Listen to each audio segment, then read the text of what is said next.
Hello everyone, स्वागत है आप सभी लोगों का शिक्षा फॉर नौकरी में। इस वीडियो लेक्चर में हम लोग डिस्कस करने वाले हैं यू टेट के लिए आंसर की, यू टेट 2023 जिसका पेपर 29 सितंबर में हुआ है। पेपर 1 के लिए आज हम ईवीएस के आंसर कीज देखने वाले हैं। काफ़ी इंपॉर्टेंट सेशन रहने वाला है, लास्ट तक देखना, आप लोगों को पता चलेगा कितने आप लोगों के आंसर सही हुए। कॉमेंट कर सकते हैं वीडियो देखने के बाद कि आप लोगों के ईवीएस में कितने मार्क्स आ रहे हैं 30 में से। स्टार्ट करते हैं क्वेश्चन नंबर 1 to 1 के लिए, और ये सेट नंबर डी है। आप अपने अपने सेट के अकॉर्डिंग क्वेश्चन को मिला लेना, सारे क्वेश्चन सेम ही है।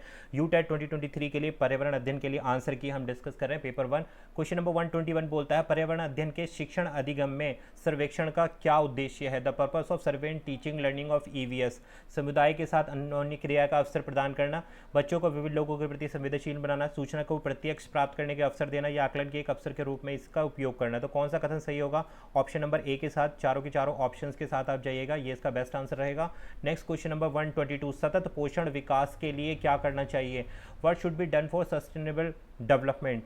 जीवाश्म ईंधन का अत्यधिक प्रयोग, अधिक खनिज दोहन, अत्यधिक जल दोहन या उर्वरकों एवं कीटनाशकों का कम प्रयोग।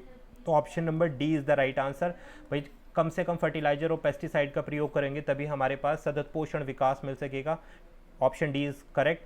किसी खाद्य श्रृंखला में सामान्यतः प्राथमिक जीव कौन से होते हैं? भाई फूड चेन में जो सबसे इनिशियल ऑर्गेनिज्म होते हैं वो कौन से? प्रकाश संश्लेषी, शाकाहारी, मृत मृत मृतपोषी, जीवी या परजीवी। तो देखो यहाँ पर काफ़ी सारे लोग हर्बीवोर भी आंसर कर सकते हैं इसका बी, लेकिन बी गलत होगा। राइट आंसर क्या है हमारे पास? ऑप्शन नंबर ए, प्रकाश संश्लेषी, यानी कि photosynthetic.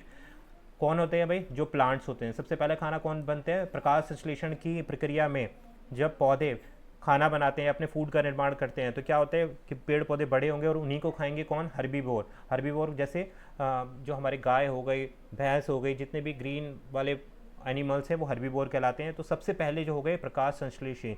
Option A is the right answer. Next question 124, निम्न में से कौन सा प्राकृतिक संसाधन नहीं है?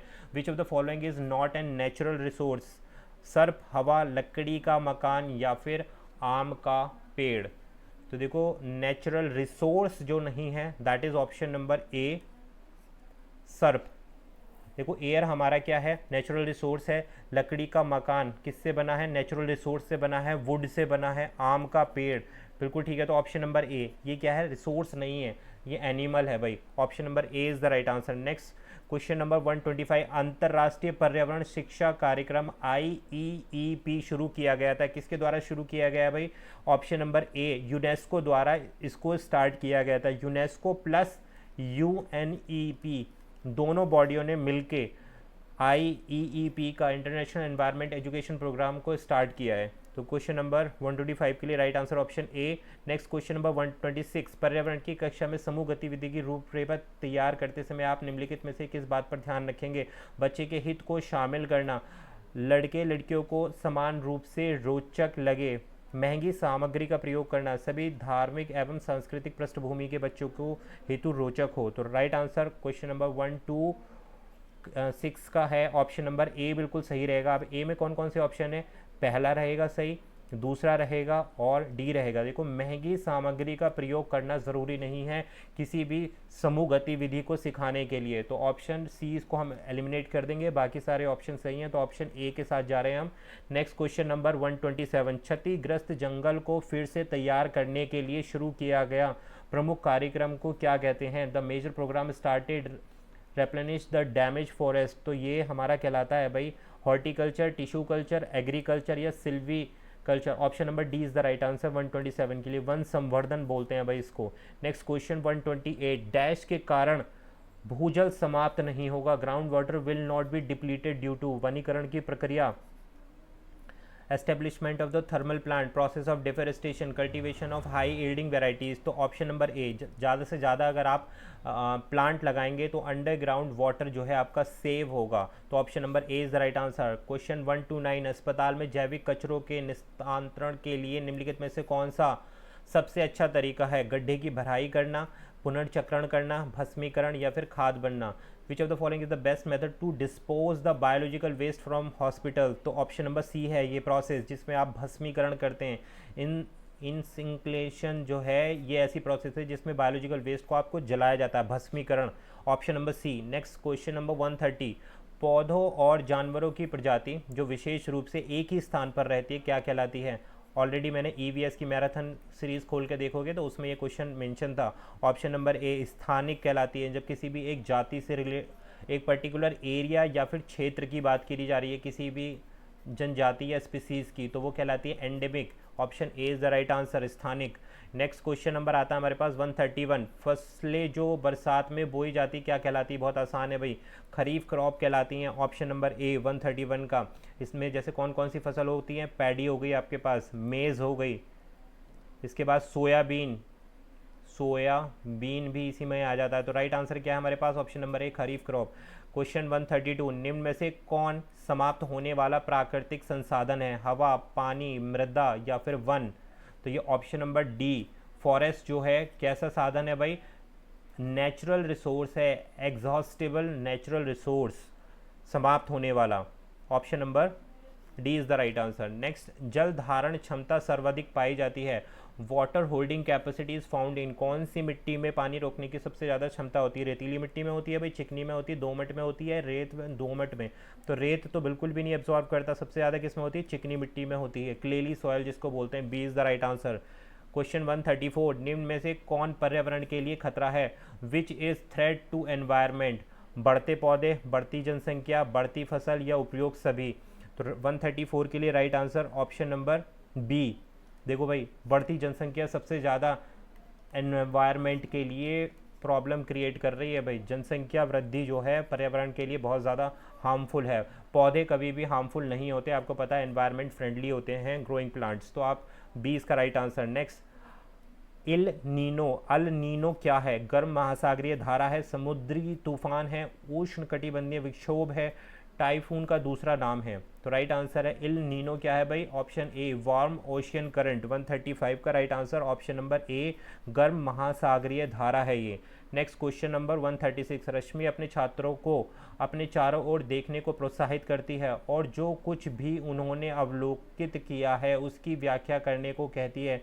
शिक्षण की किस विधि का प्रयोग उसके द्वारा किया जा रहा है? विशेष से सामान्य की ओर, मूर्त से अमूर्त की ओर, निश्चित से अनिश्चित या ज्ञात से अज्ञात? तो देखो यहाँ पर क्या हो रहा है, option number B is the right answer. मूर्त, कॉन्क्रीट, मतलब क्या कर रहे हैं बच्चे? पहले प्रत्यक्ष रूप से उस चीज़ को देख रहे हैं मूर्त रूप से, और फिर क्या कर रहे हैं? उसके बारे में लिख रहे हैं, यानी कि abstract. Option number B is the right answer.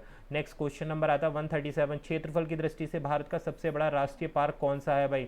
Option A is the right answer. Hemis national park जो है क्षेत्रफल की दृष्टि से भारत ने साउथ एशिया की बात करें ना, तो पूरे साउथ एशिया का सबसे बड़ा नेशनल पार्क है हेमिस नेशनल पार्क, भारत के साथ साथ। तो option number A is the right answer. Next question 138। पृथ्वी के फेफड़े किसे कहा जाता है? Which of the following is regarded as the lungs of earth? आप किसको बोलते हो? तो ये है हमारे पास ऑप्शन नंबर डी, अमेजन के वर्षावन, रेन फॉरेस्ट ऑफ अमेजन कहलाते हैं हमारे पास लंग्स ऑफ द अर्थ। 138 के लिए राइट आंसर है हमारे पास ऑप्शन नंबर डी। नेक्स्ट बढ़ेंगे भाई क्वेश्चन नंबर 139। भाई 139 आप कमेंट डाउन कर देना। इसके लिए अभी ये थोड़ा सा मैंने अभी चेकआउट नहीं किया इस क्वेश्चन को, तो इसको आप कमेंट कर देना और मैं इसका आंसर पिन कर दूंगा आप लोगों के आंसर आने से पहले ही पहले। नेक्स्ट बढ़ते हैं भाई क्वेश्चन नंबर 140। देखो बहुत आसान था 140, और ये इस तरीके के क्वेश्चन मैंने आप लोगों को बताया था, तो इस क्वेश्चन को आप आंसर करना बहुत आसान था। देखो विश्व जल दिवस कब होता है? आप लोगों को पता है विश्व जल दिवस हमारा कब मनाया जाता है? अर्थ डे, वाटर डे हमारा सेलिब्रेट किया जाता है 22 मार्च को किया जाता है। और पर्यावरण दिवस आपका कब किया जाता है भाई? एनवायरनमेंट डे आपका 5 जून को किया जाता है। अब इस हिसाब से अगर आप मैच करोगे, विश्व ओजोन दिवस आपका 16 सितंबर को किया जाता है। तो option number B is the right answer. A match होगा सेकंड से, ए मैच होगा देखो सेकंड से, और बी मैच होगा आपका थर्ड से, और पृथ्वी दिवस आपका मैच होगा 22 अप्रैल से, ओजोन आपका मैच हो जाएगा 16 सितंबर से। तो option number B is the right answer. तो ये इसका राइट कॉम्बिनेशन है 100%। नेक्स्ट बढ़ेंगे भाई क्वेश्चन नंबर 141। मल जल तालाब के चारों ओर कौन से पादप लगाना चाहिए ताकि शुद्ध जल वाष्प प्राप्त किया जा सके? तो बहुत अच्छा और बहुत साधारण सा भी क्वेश्चन है। तो देखो यूकेलिप्टिस जो होता है ज़्यादा से ज़्यादा पानी को अवशोषित करने के काम में आता है। तो option number C is the right answer, eucalyptus for 141 के लिए। नेक्स्ट 142। ओजोन की मोटाई किस इकाई में नापी जाती है? डॉप्सन यूनिट, प्रकाश वर्ष में, यूनिट में या बॉन्ड में? तो राइट आंसर है भाई ओजोन लेयर की जो मोटाई है वो डॉप्सन यूनिट में मेजर की जाती है। Option number A is the right answer 142 के लिए। पूसा सदाबहार नामक मिर्च की प्रजाति निम्न में से किस रोग के प्रति प्रतिरोधक होती है? पूसा पूसा सदाबहार कौन सी वैरायटी है चिली की और किस डिजीज़ को रोकने के काम में आती है? तो ये भाई काम आती है ऑप्शन नंबर बी, तंबाकू मोज़ोक वायरस नाम की जो डिजीज़ होती है, जो पूसा सदाबहार सदाबहार जो जो हमारे पास मिर्च की एक कैटेगरी है, चिली का एक प्रकार है, और ये भाई तंबाकू मोज़ोक वायरस टोबैको मोज़िक वायरस को रोकने के लिए काम आती है। नेक्स्ट क्वेश्चन नंबर 144, पर्यावरण संरक्षण अधिकरण नियम किस वर्ष पारित हुआ था? बहुत आसान क्वेश्चन है, 1986, 72, 74, 81। तो ये पारित हुआ था भाई 1986। Option number A is the right answer for question number 144। भाई लाइक कर देना, बहुत ज़्यादा मेहनत लगती है इस तरीके की वीडियो प्रिपेयर करने के लिए, और एक कमेंट भी लीव करना कि भाई आप लोगों के कितने आंसर्स सही हो रहे हैं। अगर आपने सीडीपी नहीं देखी है तो आप जाकर ऊपर आई सेक्शन आ रहा है, सीडीपी के लिए पेपर 1 के लिए आंसर की बना दिए, जाकर चेकआउट कर लेना। क्वेश्चन नंबर 145, निम्नलिखित में से कौन सा जीव बिना पानी पिए सबसे अधिक समय तक जीवित रह सकता है? जिराफ, ऊँट, कंगारू या कंगारू चूहा? यहाँ पर बहुत सारे लोगों ने इसका आंसर गलत किया होगा, जल्दीबाजी में अगर आंसर किया होगा तो हो सकता है आपने कैमल भी इसका आंसर किया हो, बट कैमल इसका राइट आंसर नहीं है। ऑप्शन नंबर डी है कंगारू चूहा, जो है ना बहुत खतरनाक चीज़ है भाई, ये 3-3 महीने तक बिना पानी पिए रह लेता है। तो option number D is the right answer, kangaroo चूहा। क्लियर होगी बात क्वेश्चन नंबर 145 के लिए, ऑप्शन डी।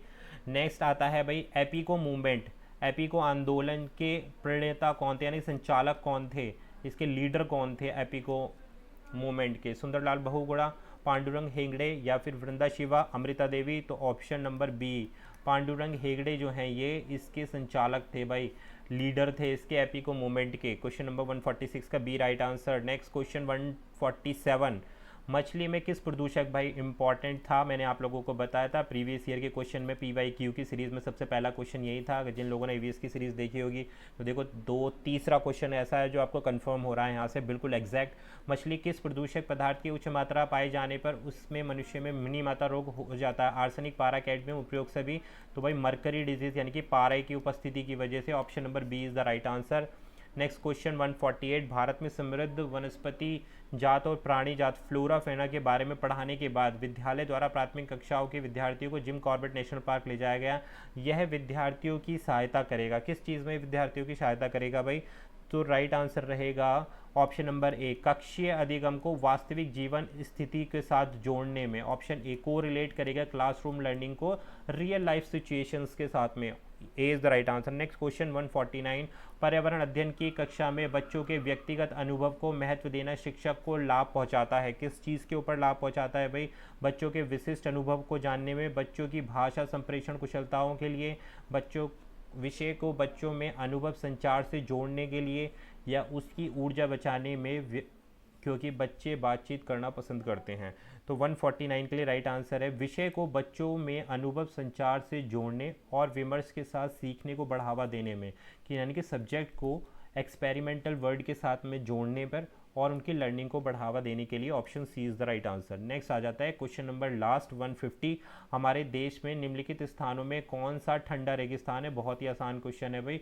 कोल्ड डेजर्ट किसको कहा जाता है? दार्जिलिंग, जैसलमेर, लद्दाख, मेघालय? तो लद्दाख जो हमारा क्षेत्र है वो कोल्ड डेजर्ट के नाम से भी जाना जाता है। Option number C is the right answer. बात क्लियर हो गई यहाँ। तो ये थे हमारे एनवायरनमेंट EVS के लिए 30 क्वेश्चन की आंसर कीज जो 29 सितंबर को हुआ है। वीडियो पसंद आ गई तो लाइक कर देना, और आप लोगों के कितने सही हो रहे हैं। अभी जो हमने 29 क्वेश्चन डिस्कस किए आउट ऑफ 30, क्वेश्चन नंबर हमारा 139 रह गया। इसका आंसर मैं पिन कर दूंगा कमेंट में, और आप लोग भी कमेंट कर सकते हैं और आपके कितने आंसर सही हुए कमेंट डाउन करके बता सकते हैं। CDP के आंसर की आप चेक कर सकते हैं, वीडियो में लिंक डिस्क्रिप्शन में दिया है। Thank you for watching.